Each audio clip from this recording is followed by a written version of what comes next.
ప్రపంచ దేశ సంపన్నుల్లో ఒకరు మైక్రోసాఫ్ట్ కంప్యూటర్ సొల్యూషన్స్ స్థాపకులు బిల్ గేట్స్. తరచూ సోషల్ ఇష్యూస్ మీద ఏదో ఒక వార్త ప్రచారం వ్యాప్తిలోకి తీసుకొస్తుంటారు. బిల్ గేట్స్ ఈ మధ్య క్లైమేట్ క్రైసిస్, గ్లోబల్ వార్మింగ్, జనాభా ఆరోగ్యం వంటి మీద ఎక్కువ ఆసక్తి కనబరుస్తున్నారు. కోవిడ్ టైంలో కూడా ముందుండి చాలా ప్రజాసేవ కార్యక్రమాలు నిర్వహించారు. తెలుగువాడైన సత్యనాదెల్లకి మైక్రోసాఫ్ట్ బాధ్యత వచ్చాక ఆయన ఇంచుమించు మైక్రోసాఫ్ట్ సొల్యూషన్స్ కు రాజీనామా ఇచ్చినట్టే భావించారు.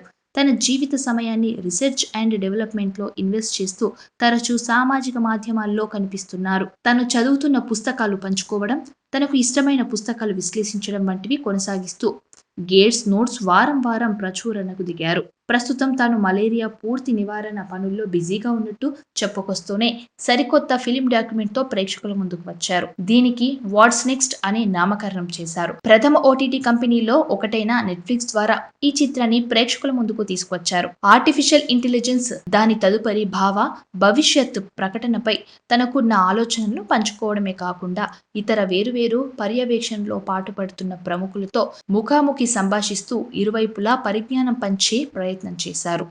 ఈ ఫిలిం డాక్యుమెంట్ లో బిల్ గేట్స్ కూతురు కూడా కనిపించారు. Hollywood singer, actress Lady Gaga, Hollywood science fiction director Steven Spielberg కూడా దర్శనమిచ్చారు. పలు ప్రశ్నల్లో బిల్ గేట్స్ ను సంధింపచేసిన అంశం అమెరికా దేశం డబ్బులు సగం మొత్తం ధనికుల దగ్గర ఉందని వాస్తవం. సబ్స్క్రైబ్ చేయండి. Please do subscribe to. Please like, share and subscribe to top Telugu TV. Top Telugu TV. Top Telugu TV.